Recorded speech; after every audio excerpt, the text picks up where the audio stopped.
Our next speaker will be talking about the mental health and wellbeing of people with an intellectual disability. We have Associate Professor Julian Trollor. I hope I got that right, Julian. Julian is a neuropsychiatrist and holds the inaugural chair of the Intellectual Disability Mental Health at the University of New South Wales. He also heads the Department of Development, Disability, Neuropsychiatry within the University of New South Wales, and is involved in diverse research programs including ageing, cognitive decline and intellectual disability in the criminal justice system, human rights in the healthcare and the intellectual disability and ageing studies in the general population. So please welcome Julian. Thank you.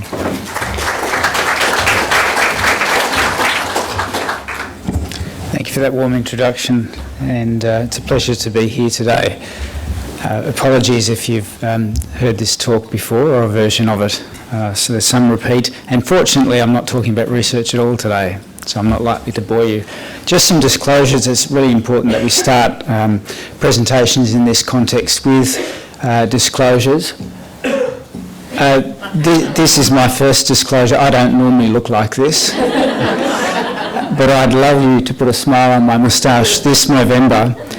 We're trying to highlight the disproportionate burden of health and mental health issues for boys and men with intellectual disability by participating in Movember. So you can go to our Movember site if you so wish and donate, if you agree with that. I'd like to just highlight a number of programs that we have that are building capacity in intellectual disability mental health generally. Before I talk about a more specific set of strategies toward that aim, we're conducting research and have managed to link the disability health, mental health and mortality data across New South Wales, and that is incredibly instructive in terms of understanding why people come to emergency departments, why and how long they stay in mental health units and medical wards, and why they unfortunately pass away prematurely. And we're going to be quite productive over the next 4 years, having made that linkage and hopefully extending that to schools data as well. And we're able to compare with the general population on those indices, which is really terrific. We've recently completed a statewide survey of mental health staff attitudes, confidence and training needs in intellectual disability and mental health. We're developing a training curriculum for mental health workers, and we've launched an online tool for that, IDMH e-learning, currently that has 8 modules that try and take mental health workers through various topics in intellectual disability mental health, and I'll talk about that later. We're developing competencies for the mental health workforce in this space, and they'll be released and launched next year. We have existing trainees that are coming through trained specifically in intellectual disability mental health funded by Ageing Disability and Home Care. That funding ceases next year, but those trainees have been incredibly worthwhile in terms of building capacity in this space. We are pushing various service models, particularly with the Mental Health, New South Wales Mental Health Commission and with the National Commission, and we're hoping that the strategic plan, which is the government's response, is going to be released to that very shortly, has significant capacity building in intellectual disability and mental health, so watch this space. We've recently finished audits of medical and nursing schools across the country and looked at intellectual disability health content. Surprise, surprise, as everybody else has said, there's not much there. There are some real pockets of expertise in that area though. And so our next phases of that work will include building a toolkit for curriculum development in the area of intellectual disability health and mental health. And I've just been looking at some data right before I stood up to speak on representative national data on general practice consultations for people with autism and intellectual disability separately. And it is striking that within the top 3 classes of drugs prescribed for people with autism and intellectual disability, within the top 5 classes, 3 of them are psychotropics. And antipsychotics are the most commonly prescribed class of drug for a person with intellectual disability of any age and a younger person with autism. So we do have a problem in regard to our approach to this group.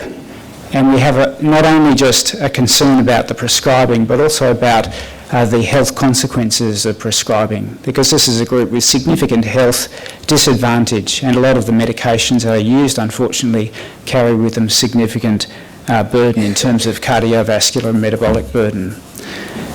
And so we need to do something about that, and there are some really good initiatives that are starting to happen, and some good national frameworks and very interesting recent releases. For example, the Australian Law Reform Commission has some very interesting things to say on its website about restrictive practices. And Susan Ryan this week, the Disability and Ageing Discrimination Commissioner, also released concerns about the quality and safety aspects of monitoring for people with disabilities. So I think we have quite a lot that's starting to happen in this space. I'm going to go very, very quickly. I apologise for that. The talk will be available on our website, and I think through the electronic system here as well. We need to understand that people with intellectual disability have a very high burden of mental health problems. The general population, about 2 people in every 10 have a mental health problem in a year. This is doubled at least in people with intellectual disability across the whole age range, from younger people through to older people. And we also need to remember carers, because the burden for carers in this area, it's a lifelong caring role for many people, but the burden for carers is enormous. And mental health problems are overrepresented in carers as well because of that stress. Access, though, to supports and treatments is quite difficult, as has been highlighted already, and Brent spoke to that. And there are a number of reasons for that. There are also a number of reasons that explain why mental health problems are common in people with intellectual disability. Many of the risk factors are associated with having an intellectual disability itself, but a lot of those vulnerabilities give rise also to risk for mental health problems. They can be broadly divided into social, psychological, biological, and various combinations of those factors. And these sort of algorithms are on our website, on our e-learning platform, and you can have a good look over those if you want a better understanding of why this group's vulnerable. In terms of access issues, there are obviously a number of reasons why access is difficult, ranging from some of the historical and policy perspectives. People with intellectual disabilities have not been included in national or state-based policies until recently, but there's now an interesting shift toward including people with intellectual disability in both national and state-based policies, particularly around mental health. And so that's a really positive move that's come about through a lot of lobbying and pushing from various groups.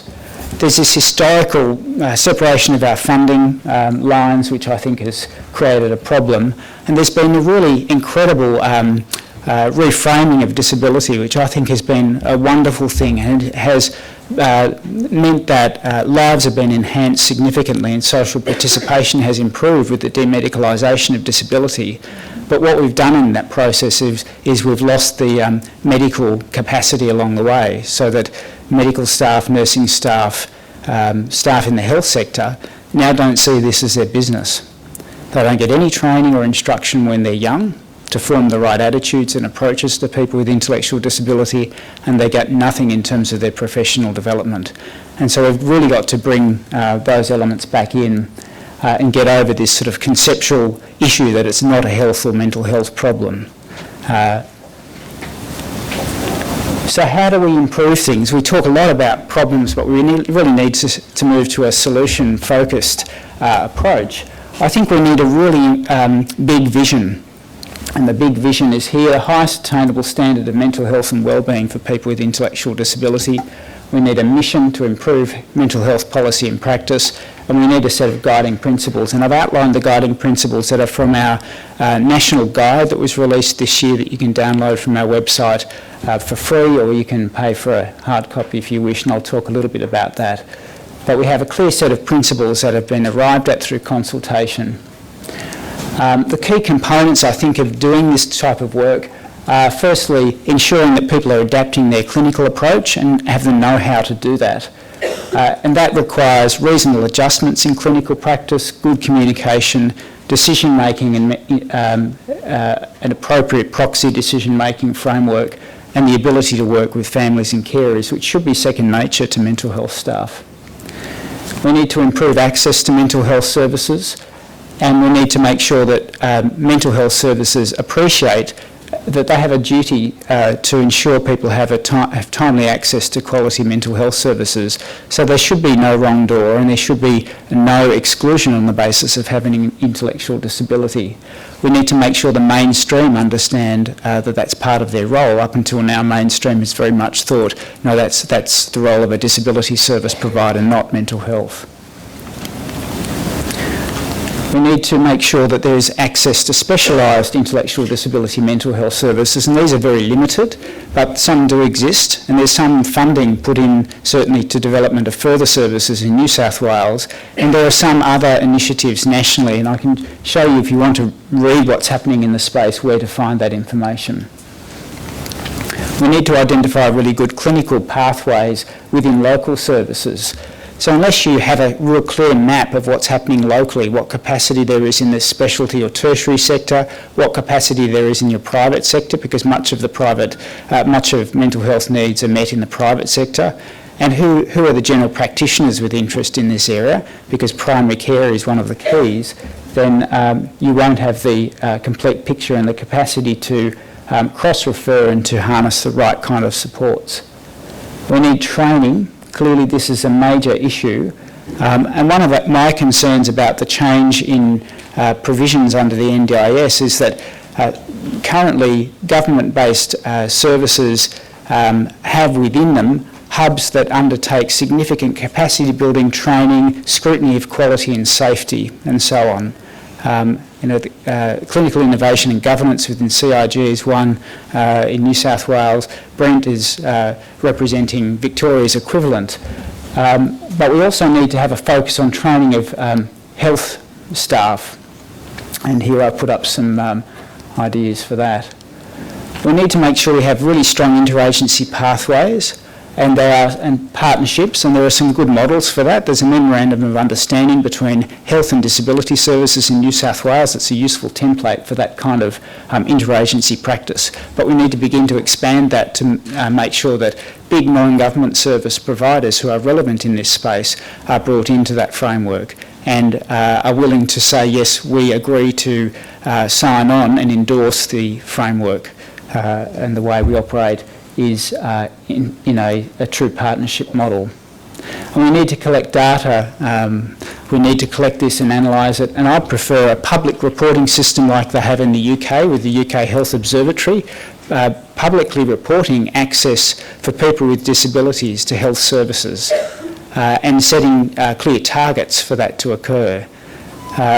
We're a long way off from being able to real-time analyse and actually put up on a website that kind of data in a public forum, but I just think we should be if we're serious about enabling people with intellectual disability to have their rights, fundamental rights, met within the healthcare system. So, what are the implications? Well, we need to adapt services, we need to develop these collaborative and multidisciplinary approaches, we need training, and we need to introduce new systems. For mental health service providers, there are some key responsibilities. ID mental health needs to be core business. We certainly need the provision of accessible mental health services to this group and to their carers. We need to be providing information that consumers and carers can actually understand. There are no documents in the public mental health service that are written in easy English. Absolutely none. So I think that's a major problem. Our services are just not accessible. We need the collaborative and coordinated manner of working.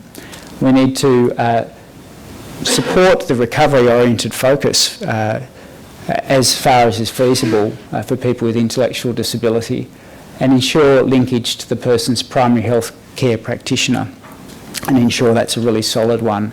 And certainly we need to foster skills development. What about for disability services? I think a lot of the support here is really important. So we need disability services to have staff that have an awareness of a vulnerability and know when something might be likely to be related to a mental health problem or not, and be prepared to act and know the clinical pathway for that locally. If you don't know that, you can't enable the person you're supporting to access an appropriate mental health service, and you can't advocate for that mental health service to be doing its job. What could capacity building look like? There are a lot of ideas about how you could develop capacity in this area, and I've listed some here.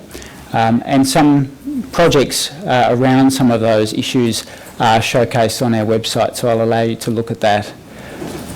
I'd like to talk about just some capacity building initiatives that we have going currently. One is this core competencies manual that will be released in New South Wales next year. So that really specifies what the basic competencies are for mental health workers in the public mental health space. And we will roll that out next year. It's just been finished its review with mental health service managers who've actually found it very useful, very thought-provoking, but have actually supported it. And I was concerned that it might be set at a lofty level and that they may find that quite affronting, but actually they found it quite good. Earlier this year, New South Wales Council for Intellectual Disability, in partnership with ourselves, Queensland Centre for Intellectual and Developmental Disability and the Australian Association of Developmental Disability Medicine, ran this round table in Canberra. And you can read the key elements of reform and priorities for action that were delivered in the communique, which is online at this URL. And just being released 2 weeks ago is this survey that we undertook to work out, well, what's happened since the National Roundtable. So the National Roundtable was last year. But what's happened since then? It's been released, and there's some really pleasing action that various jurisdictions are undertaking. A lot of action happening in WA, which is great. Quite a bit happening in New South Wales. Other states doing some things, some states doing nothing. I said we'd launch this guide this year. This is a guide which specifies for different elements of the different elements of the mental health system, what are your obligations to people with intellectual disability and how do you deliver an effective service. It talks to people in the primary healthcare sector, people in the public mental health sector, people in the private mental health sector, and people who, like me, are more specialists in their vision and practice. And it basically takes you through 2 levels. So if you're doing a basic job, you'd be doing this. If you're doing a more enhanced job and doing a better job, you would be doing these other additional things. We've set, as I said, a lofty vision in this guide. It's beautifully decorated with artwork, the rights to which we've purchased. All the art is done by people with intellectual disability, and it's got consumer and carer and professional quotes throughout it that enhance the understanding.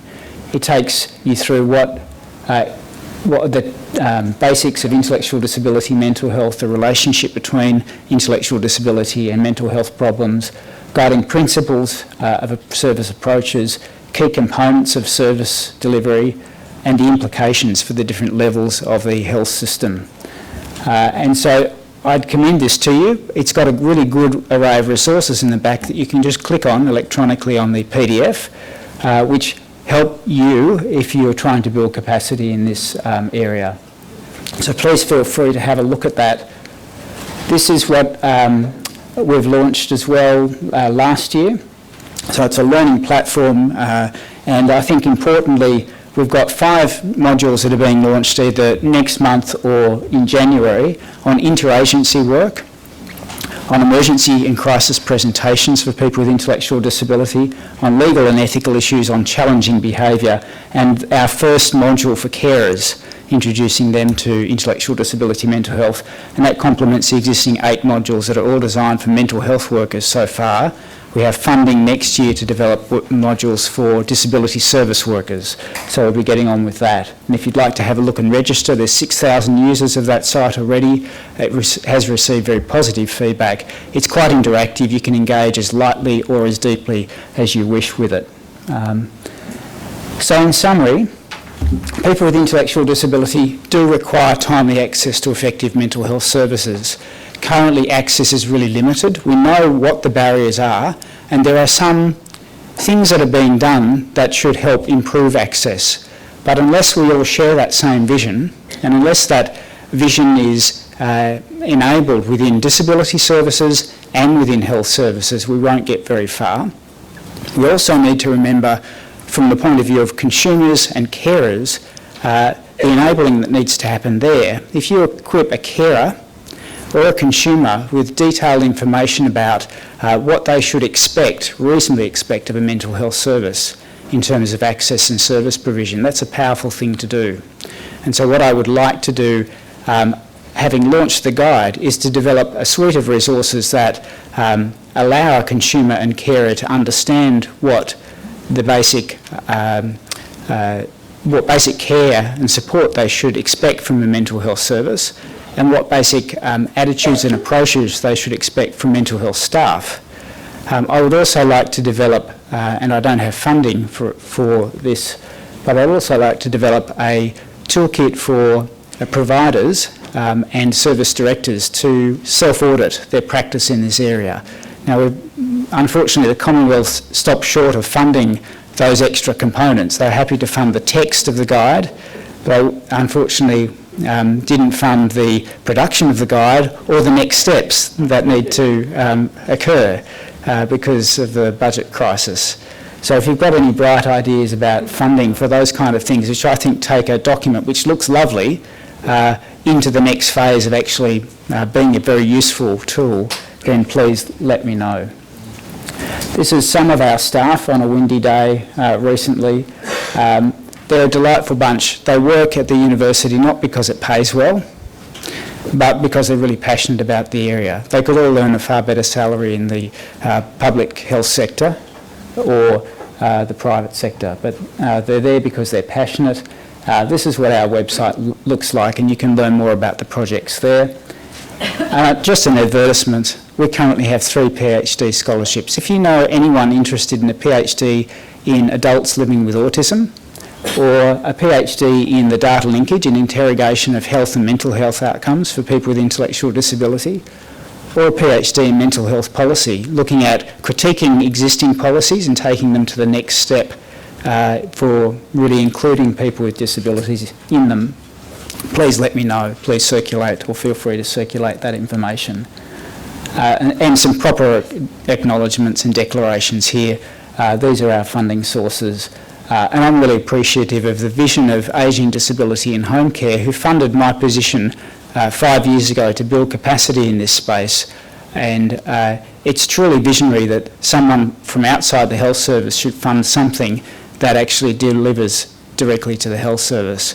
Unfortunately, because ADAC are ceasing to exist as NDIS ramps up, I now need to look for another funding source. I'll leave you with that thought. Thank you.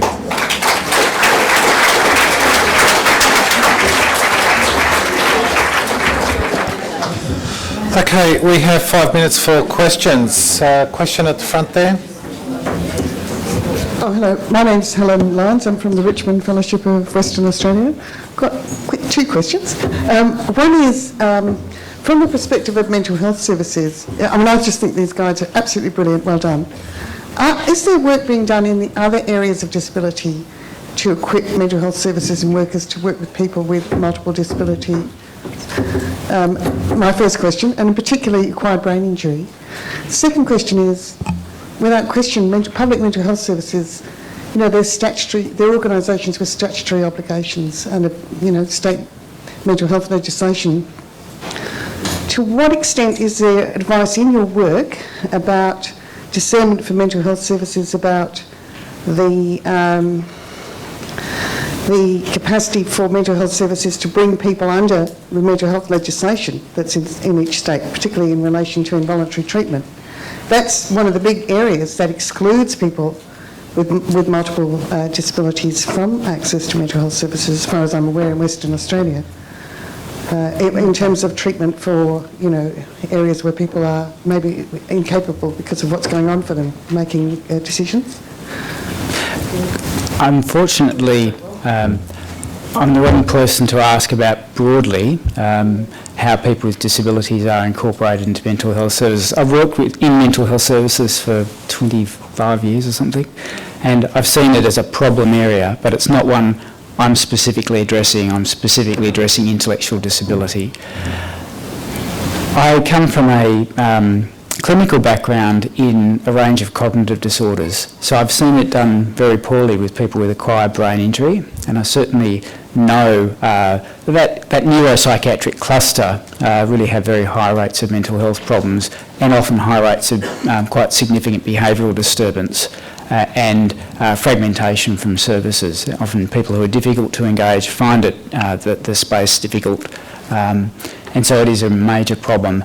We decided to go very narrow with the focus in that when you're lobbying for change, a population group such as people with intellectual disability is relatively easy to define, and it's an easier task to mobilise an advocacy approach and to lobby politically. I've debated over time whether that's appropriate, because it does leave, to some extent, the broader group not having needs addressed. All of the principles for service provision in this space, I think, apply to people with a broader range of cognitive disabilities. So I think you could adapt the approach, you could adapt the competencies, you could adapt the approach articulated in the guide and apply it to that group. I don't think there's anything wrong with that. But you would need, where there are particular clinical groups, I think you'd need quite a bit of consultation with consumers and consumer representatives to make sure that really fits with their approach, or the approach they'd like to see taken, because that is a really important aspect of the work we're doing. So, for example, our competencies have been informed by detailed focus groups with carers and advocates, and making sure that it's in harmony with what they would expect of the mental health workforce. In regard to the legislative problems, I guess in New South Wales, in most jurisdictions, it's probably a matter for bodies such as Mental Health Review Tribunal, the Guardianship Tribunal, and so on to, I think, support the development of resources that make sure that people understand when they should apply various legislative frameworks and where there have been cases of difficulty.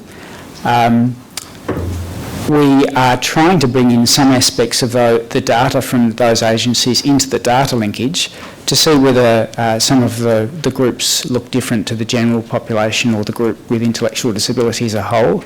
I suspect they're much more complex people that tend to get caught within the legislative net under the Mental Health Act.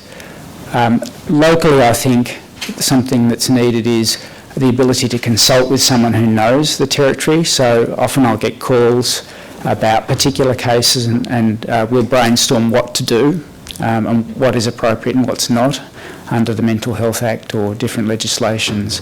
That is not available everywhere. I'd love it if each state had a statewide tertiary consultation service, even a phone service, where someone could pick up a phone and say, I've got this really complex case, I'm not sure what to do. Ideally, you'd want that represented in each local health district.